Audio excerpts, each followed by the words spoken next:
Abay Mabagsik from Riyadh City. Oras din yun. Malayong bayan mula sa city. Ushager ay nangangahulugang small blonde. Ito ang ipinangalan sa lugar na ito dahil napapalibutan ito ng talampas, bundok at disyerto na nagpupulahan at nagdidilawan ng kulay. Ninuno nila ang mga dating nakatira sa lugar na ito. Ito ang Ushager Heritage Village. Mahigit 1,000 taon na ang tanda ng lugar na ito. Literal na gawa sa putik at dayami ang mga mud house dito. Gawa siya sa putik at dayami, guys. Ito medyo may sira na. Ayoko masyadong hawakan.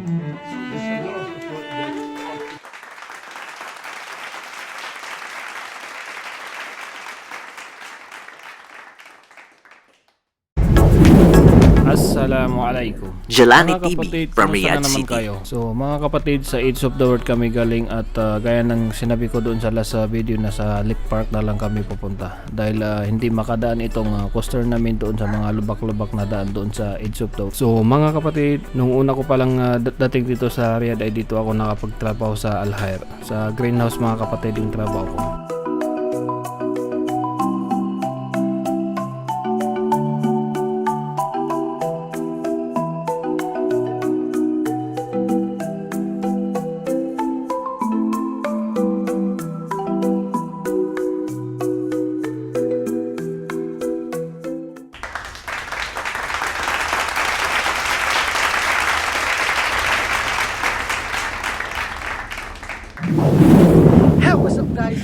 Jason Lasso, also Hi guys, from good Riyadh morning. City. So sana nakita nyo guys, wala pa masyadong araw kasi morning pa lang dito sa Alwad. So ngayon is pupunta po kami sa island, sa gitna ng dagat. Merong island doon. Kasama ko po ang mga katrabaho kong Saudi at saka yung katrabaho ko ring Pilipino. So maliit lang siya na island guys. Tingnan nyo. Sabi nila balang araw darating ang iyong tanging hinihiling.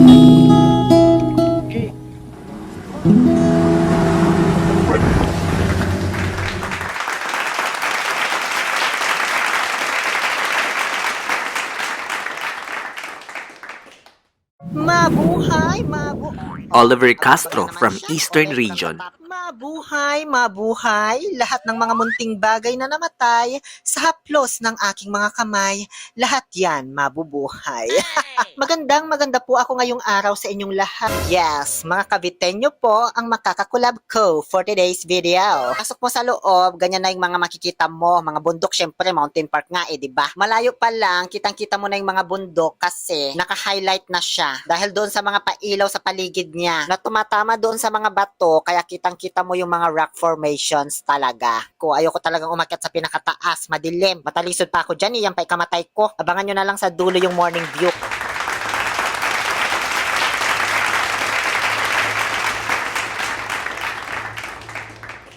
Hilig ka bang mag-travel at gustong makarating sa iba't Sisters ibang in bansa Riyadh pero ayaw from mong Riyadh gumastos ng City. malaki? Gusto mo bang makita ang mga sinaunang lugar ng iba't ibang bansa katulad ng China? Ang mga kultura na ipinagmamalaki ng bawat bansa katulad ng Taj Mahal ng India o ang Marvel kung saan kilala ang USA. O gusto mong bisitahin ang Japan kung saan nakilala ang anime? Dito sa Saudi Arabia, Riyadh, maaari mong makita ang mga bansang gusto mong puntahan. Sa halagang 100 to 150 SR entrance fee, mararating mo na ang China, Morocco, Italy, Greece, Japan, India, Mexico, Spain, USA, at France. So ano pang hinihintay nyo? Samahan nyo sa World Boulevard!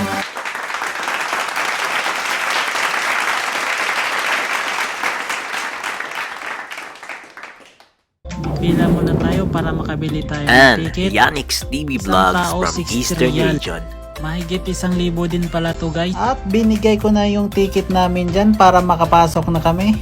Guys, napakaganda sa loob. Entrance pa lang busog na yung mata mo. Parang nasa ilalim ka lang ng dagat kapag dito ka. Nakapasok na rin ako dito sa Paki Aquarium. Parang nasa ilalim ka lang talaga ng dagat kapag nandito ka. Lahat ng mga isda nandito na ata eh. Grabe ang ganda. Ito yung isdang ngongoriente. At first time ko din makakita ng penguin. Kung hindi pa ako nagpunta ng Saudi, hindi pa ako nakakita ng penguin.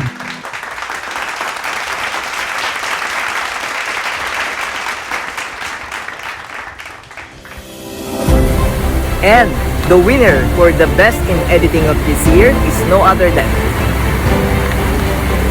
Abay Mabagsik. Congratulations, Abay Mabagsik. Maraming salamat nga pala sa lahat ng FSCC, sa mga viewers at sa mga sumusubaybay sa page namin. Maraming salamat po. Yun lang na na-nominate kami ay sobrang saya na namin. Para sa amin, kayong mga viewers ang tunay na panalo.